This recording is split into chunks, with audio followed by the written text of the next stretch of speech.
Sanjay sir. Nice meeting you. మీరేం చేస్తుంటారు? పెచ్చోళ్ళకి దూరంగా ఉంటాం.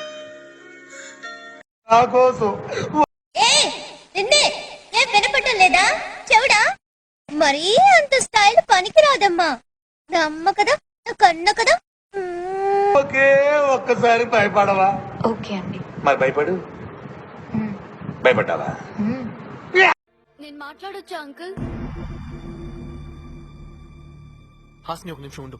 నాన్న నేను వీడు నాకు వద్దు అంకుల్. నేను వెళ్ళిపోతున్నా.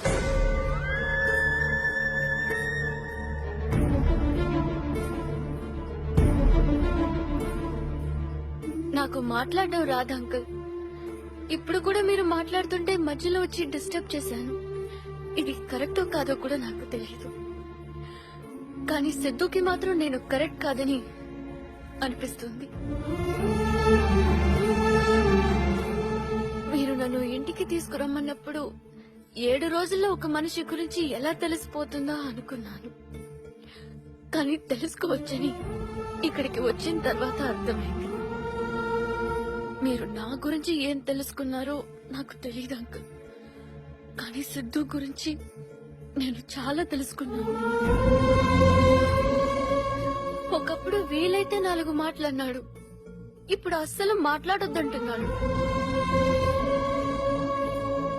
ఒకప్పుడు సరదాగా మాట్లాడడానికి ఫోన్ చేసేవాడు.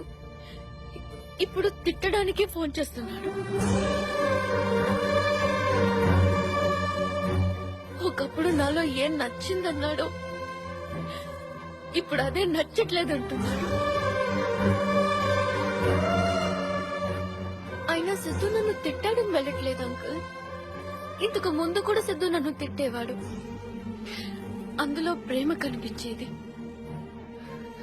ఇప్పుడు అది లేదు.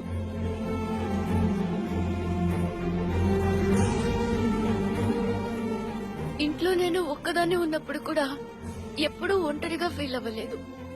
కానీ ఇక్కడ నా చుట్టూ ఇంతమంది ఉన్నా ఒంటరిగా ఫీల్ అవుతున్నాను.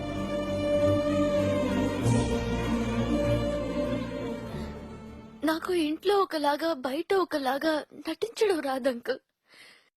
ఇక్కడుంటే లైఫ్ లాంగ్ నటించాల్సి వస్తుందేమోనని భయంతో వెళ్లిపోతున్నాను. గెస్ట్ లాగా వచ్చాను, గెస్ట్ లాగే వెళ్లిపోతున్నాను.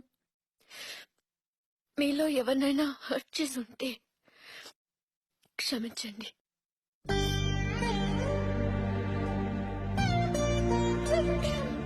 Bye aunty.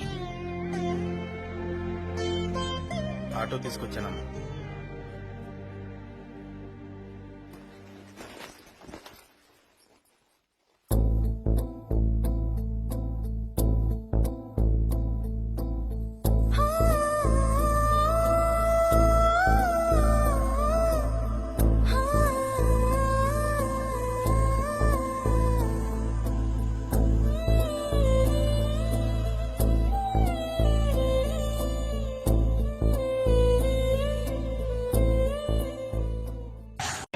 Sarcoma lymph of the intestine. అంటే ఏంటి సార్? నేను నేర్చుకున్నదే 4 ముక్కలు. నువ్వు ఎక్స్ట్రా అని కన్ఫ్యూజ్ చేయకు.